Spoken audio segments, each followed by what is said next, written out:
Hello students, देखेंगे आज की इस वीडियो में हम बात करेंगे थोड़ा सा रेस्पिरेशन प्रोसेस के बारे में, ठीक है ना। उसके बाद हम हेरिडिटी एंड एवोल्यूशन डिस्कस करेंगे। तो देखो, सबसे पहले यहाँ पे समझ में आना चाहिए कि रेस्पिरेशन किसको कहते हैं। तो सिंपल डेफिनेशन होता है क्या, breakdown of food to release energy, breakdown of food to release energy, ठीक है, रिलीज एनर्जी। भोजन जो है वो ब्रेकडाउन होता है एनर्जी प्रोड्यूस करने के लिए, और इसमें साथ साथ कार्बन डाइऑक्साइड दिया जाता है प्लस H2O रिलीज होता है। इसी को हम लोग बोलते हैं रेस्पिरेशन। सिंपल भाषा में कहते हैं the burning of food in the presence of oxygen to release carbon dioxide energy, and जो वाटर का रिलीज होता है ये हमारा चला आता है किस चीज में, द प्रोसेस ऑफ रेस्पिरेशन में। चलो अब समझो इस रेस्पिरेशन को, है ना। अगर तुमको सिंपली पूछ देता है कि इसका इक्वेशन लिखिए, इक्वेशन आप बताइए, तो इक्वेशन में तुम समझ जाओ, इक्वेशन सिंपल होता है। सिंपल इक्वेशन कैसा है, तो यहाँ पे लिख देना फूड प्लस ऑक्सीजन, है ना। भोजन ऑक्सीजन के प्रेजेंस में ये बर्न करता है तो रिलीज करता है कार्बन डाइऑक्साइड प्लस एनर्जी, और साथ में पानी का निर्माण होता है H2O। यही है इक्वेशन ऑफ रेस्पिरेशन। अगर कभी क्वेश्चन पूछ देता है कि रेस्पिरेशन का कंपोनेंट के बारे में बताओ, कंपोनेंट ऑफ रेस्पिरेशन, तो कंफ्यूज मत होना। रेस्पिरेशन के कंपोनेंट पूछेगा ना तो दो गो होता है। एक का नाम है, पता है, इनहेलेशन। क्या नाम है? इनहेलेशन। कंपोनेंट के बारे में बता रहे हैं, इनहेलेशन। और एक का नाम होता है एक्सहेलेशन। अगर तुमसे इनहेलेशन के बारे में बात करेगा तो सीधे बताना इनटेक ऑफ ऑक्सीजन, है ना। इनटेक ऑफ ऑक्सीजन एकदम शॉर्ट में लिखते चलते, इनटेक ऑफ ऑक्सीजन। आप खाली इसका स्क्रीनशॉट लेकर के माइंड में पेपर में लेकर के तैयार करिएगा, है ना। ये नहीं कि चीट ले जाने के लिए, बस आइडिया लेने के लिए। तो intake of oxygen, inhalation, removal of CO2, removal of CO2, carbon dioxide को हटाना क्या कहलाता है? एक्सहेलेशन कहलाता है। ये कंपोनेंट है। अब आ जाओ, रेस्पिरेशन के टाइप्स में पूछा जाता है। टाइप्स पूछेगा कि रेस्पिरेशन कितने तरह के होते हैं, तो रेस्पिरेशन दो तरह के होते हैं। कौन कौन होता है? एक का नाम है पहला aerobic respiration, AEROBIC, aerobic respiration. और एक का नाम है एनएरोबिक रेस्पिरेशन, ठीक है। एकदम समझते जाओ शॉर्ट आइडिया के साथ। Aerobic respiration, anaerobic respiration. Aerobic respiration किसको कहते हैं? वैसा रेस्पिरेशन जो होता है परसेंस ऑफ ऑक्सीजन में, PRESENC, परसेंस ऑफ ऑक्सीजन। यहाँ ऑक्सीजन के परसेंस में होगा, जबकि ये कैसे होगा?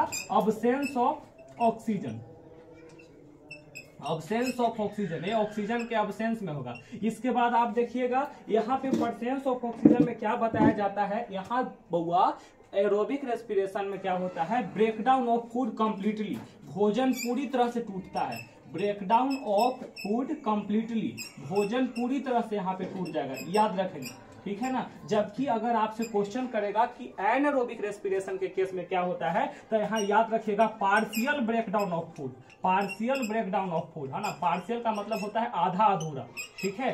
थोड़ा थोड़ा टूटेगा, थोड़ा थोड़ा नहीं टूटेगा, तो पार्शियल ब्रेकडाउन ऑफ फूड। एक बात याद रखना, जब एरोबिक रेस्पिरेशन के बारे में बात किया जाता है तो एरोबिक रेस्पिरेशन में जो एनर्जी उत्पन्न होता है बाबू, यहाँ जो एनर्जी उत्पन्न होता है उसका मतलब मात्रा होता है 38 ATP। ATP का पूरा नाम होता है एडिनोसाइन ट्राइफॉस्फेट। यहाँ पे समझो ATP क्या है। ATP जो होता है इसका पूरा नाम है एडिनोसाइन फॉस्फेट, है ना, एडिनोसाइन ट्राइफॉस्फेट। और ये होता क्या है पहले समझिएगा। एडिनोसाइन ट्राइफॉस्फेट के बारे में पूछेगा तो सिंपली बोलते हैं हम लोग currency of energy in biology, currency of energy in biology, ठीक है, एनर्जी इन बायोलॉजी। बायोलॉजी में जो ऊर्जा नापा जाता है बाबू, वो ATP में नापा जाता है। जबकि फिजिक्स के बारे में बात करते हैं तो जूल में, ठीक है ना। फिजिक्स में जो ऐसा यूनिट होता है एनर्जी का, वो जूल होता है। जबकि अगर हम बात करते हैं बायोलॉजी के केस में, तो यहाँ पे जो यूनिट है किस चीज का, एनर्जी का, उसको हम लोग क्या कहते हैं? तो यूनिट का जो एनर्जी होता है उसको हम लोग बोलते हैं ATP। समझ गए? कभी कभी पूछ देता है, समझो, ध्यान इधर दीजिएगा, है ना। एनर्जी का यहाँ पे जो पूछ देता है कभी कभी, ATP का निर्माण कैसे होता है, तो समझिएगा। देखो ADP में ADP का मतलब होता है एडिनोसाइन डाइफॉस्फेट, है ना। ये क्या है? एडिनोसाइन डाइफॉस्फेट, ठीक है, एडिनोसाइन डाइफॉस्फेट। तो देखना ADP में क्या होता है, एक फॉस्फेट ग्रुप और जुड़ता है।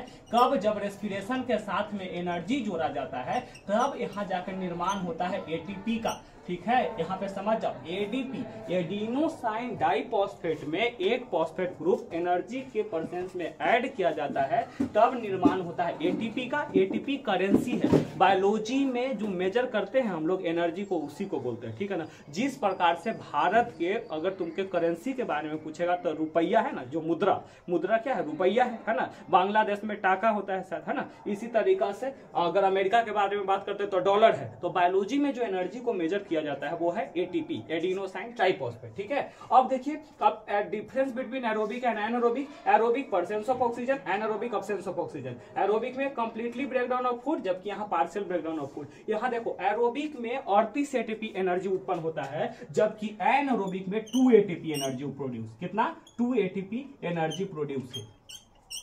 यहाँ 2 एटीपी एनर्जी प्रोड्यूस होता है, ठीक है। कभी कभी क्वेश्चन पूछ देता है what will be the difference in energy level in case of aerobic and anaerobic. तो देख, 38 एटीपी में से 2 एटीपी घटेगा तो कितना एटीपी, 36, है ना। 38 में से 2 घटे तो कितना, 36, है ना। तो 36 एटीपी का डिफरेंस आता है। अच्छा, एक और होता है कोची, यहाँ पे इंड प्रोडक्ट मतलब जो पूरा रेस्पिरेशन हुआ और बाद क्या निकलेगा, तो इंड प्रोडक्ट पूछ देता है कभी कभी। तो इंड प्रोडक्ट याद रखिएगा, यहाँ जो इंड प्रोडक्ट होता है बाबू, वो होता है हमारा कार्बन डाइऑक्साइड प्लस एनर्जी होता है और साथ में H2O होता है, ठीक है ना, H2O। ये 3 चीज यहाँ पे निकलता है, किस केस में, है ना। तो ये हो रहा है हमारा जाकर के एरोबिक के केस में। सॉरी, वहां दिख नहीं रहा होगा, लेकिन आप सुन लिए, है ना, उसको हैंडल करेंगे। जबकि यहाँ पे बात करता है किस चीज के केस में, एनारोबिक में। तो देखो, एनारोबिक में दोनों केस है। सबसे पहली बात, अगर तुमको ह्यूमन मसल में होता है, कभी कभी पूछ देता है कि कौन सा बॉडी पार्ट में, है ना, एनारोबिक का चांस बढ़ जाता है मानव में, तो याद रखेंगे मसल्स के केस में, ठीक है ना।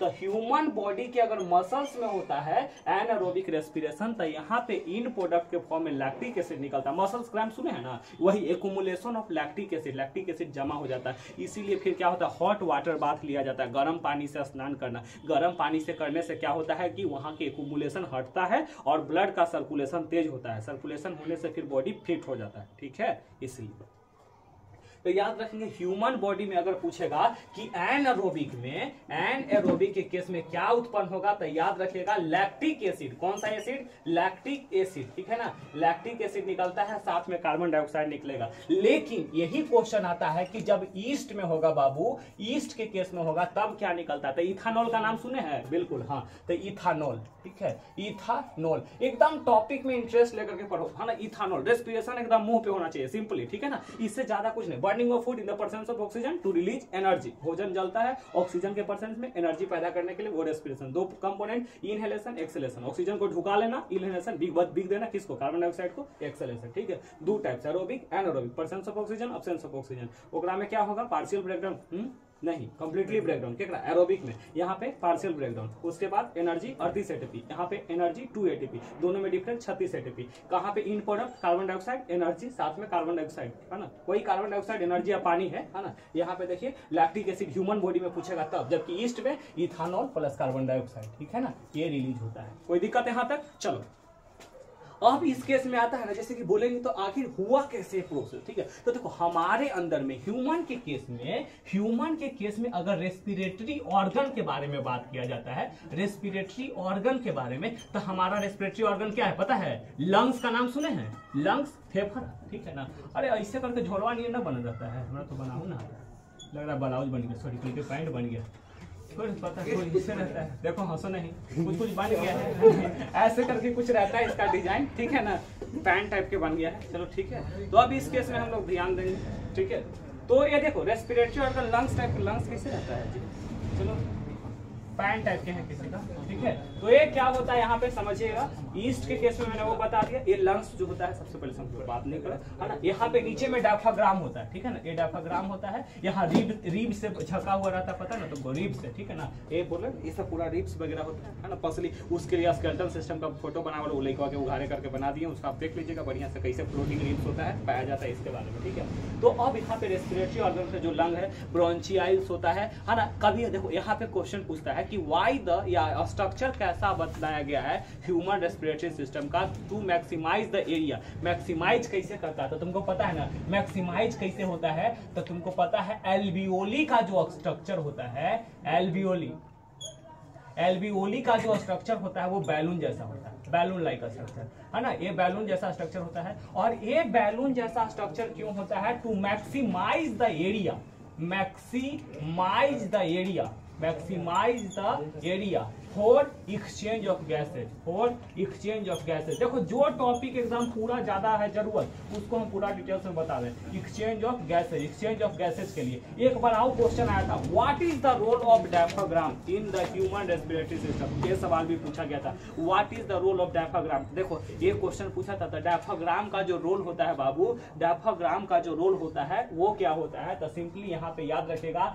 It separate chest cavity from abdomen cavity. याद रखेंगे सेपरेशन ऑफ, ये भी सवाल पूछा गया था, इस स्टार लगाने वाला है ये सवाल, ये सवाल है ना। दोनों एल्वियोली का स्ट्रक्चर के बारे में पूछता है तो बैलून के जैसा, बैलून के जैसा क्यों है? ताकि मैक्सिमम एक्सचेंज ऑफ गैसेज हो सके। और कभी कभी ऑब्जेक्टिव के क्वेश्चन में आता है आइडेंटिफाई करने के लिए रेस्पिरेटरी गैसेज, तो रेस्पिरेटरी गैसेज का जब पूछेगा तुमको एक्सचेंज करने के लिए तो याद रखना ऑक्सीजन और कार्बन डाइऑक्साइड, रेस्पिरेटरी गैसेज यही होता है, ठीक है। तो यहाँ पे समझ जाओ स्ट्रक्चर कैसा होता है, तो हमने बताया बैलून के जैसा, to maximize the exchange of gases. यहाँ पूछ रहा है कि डायफ्राम है, डायफ्राम, डायफ्राम का स्पेलिंग होता है DIAPHGRAM, ठीक है, डायफ्राम। इसका काम क्या होता है? Separation of chest cavity, chest cavity from abdomen cavity, from abdomen cavity, abdomen cavity, abdomen का मतलब पेट, एब्डोमेन कैविटी का मतलब होता है पेट, ठीक है। ये दोनों को सेपरेट करने का काम करता है, कौन करता है? डायफ्राम, ठीक है ना, ये स्ट्रक्चर होता है। इसके बाद याद रखना बताता है ब्रोंचियल से, जो ट्रैकिया के नाम सुने हैं वो बना रहता है ना, किस चीज के? कार्टिलेज से, कार्टिलेज से इसलिए रहता है ताकि वो कोलैप्स ना हो। जैसे हवा जा रहा है तो उस समय खुला है और नहीं हवा जाता पचक ना जाएगा जी। मछली मरने के पीछे कारण क्या होता है पता है? मछली पानी में सर्वाइव करता है जबकि जमीन पे आने के साथ वो मर जाता है, क्यों बताओ? Why the respiration process in fish differ from respiration in case of organism that are living on the land? होता क्या है? When the fish are brought, है ना, जब तुमको पता होना चाहिए फिश के पास जो रेस्पिरेटरी ऑर्गन है उसका नाम है गिल्स, गिल्स होता है। अब वो गिल्स क्या होता है ना, वहां पे हवा जैसे ही पानी में मतलब घुला हुआ है वो क्या करता है? प्रवेश कराता है, ठीक है ना। और पानी जब जाता है तो ओकरा में जितना ऑक्सीजन मिला हुआ होता है वो ऑक्सीजन ओकरा में प्रवेश करता है, ठीक है। और वो ऑक्सीजन प्रवेश करता है। इतना पागल लड़का बैठा हुआ है ना यहाँ पे, हम क्या बताएं आपको, ठीक है, सॉरी। तो एक्सचेंज ऑफ गैसेज में मदद करता है वहां पे। देखो सब बकलोल दम, पता नहीं चलता कहाँ पे है बैठा, बाथरूम में बैठल, पहला तो दम बोका है। देखिए अब ये देखेंगे यहाँ पे ये मछली है, ठीक है। तो देखो जैसे ये पानी में होता है ना, पानी में होता है, देखिए पानी में मिला हुआ ऑक्सीजन होता है, ठीक है ना। ये डिसॉल्व गैसेज है, पानी में मिला हुआ ऑक्सीजन। अब ये ऑक्सीजन क्या होता है सबसे पहले समझेंगे। जैसे ही इसमें प्रवेश करता है पानी के द्वारा ही, तो पानी के द्वारा जब मछली में प्रवेश करता है ऑक्सीजन तो वो यूज कर लिया जाता है इसके सेल के द्वारा, ठीक है। और जब ऑक्सीजन यूज होता है, ऑक्सीजन यूज करने के बाद क्या होता है? ये डिफ्यूज आउट कर देता है। तो देखो सिंपल समझेंगे, है ना, नोट करो इसको। Respiration in fish, respiration in fish क्या होता है, कैसे होता है इसके बारे में। तो main respiratory organ in fish जो होता है वो हमारा क्या है, यहाँ याद रखेंगे गिल्स होता है, ठीक है ना। Gills is the main respiratory organ in case of fish. अब यहाँ पे क्या बताया, जैसे ही ये पानी में ऑक्सीजन घुला होता है, ये इसके थ्रू ना गिल स्लिट होता है जिसको गलफड़ा कहते हैं। तो गिल स्लिट के थ्रू क्या करता है, पानी को अंदर लेता है और पूरे पानी को अपने बॉडी में एक्सचेंज करवाता है। जब वहां पे जाता है तो ऑक्सीजन जो है इसके ब्लड सेल्स में जो यूज कर लिया जाता है, बदले में कार्बन डाइऑक्साइड दिया जाता है, ठीक है। तो जैसे ही ये जमीन पे आता है ना, ये जो बैलून लाइक इसका जो गिल्स होता है ना, यही क्या होता है, सट जाता है। और जब सट जाता है तो बेचारा फड़फड़ा के प्राण त्याग देता है, ठीक है। तो this is how respiration occur in fish. इसी तरह से रेस्पिरेशन होता है। एक और क्वेश्चन कभी कभी पूछ देता है कि why respiration rate in fish is maximum compare to the terrestrial organism. तो बिकॉज याद रखना जो डिसॉल्व गैसेज जो होता है केकड़ा केस में, पानी के केस में वो लिमिटेड है, जबकि टेरेस्ट्रियल पे ज्यादा होता है, ठीक है, इसीलिए। चलो अब देखो, अब यहाँ के बाद अर्थ बॉम्ब में किसके द्वारा, तो मॉइस्ट स्किन के द्वारा, है ना।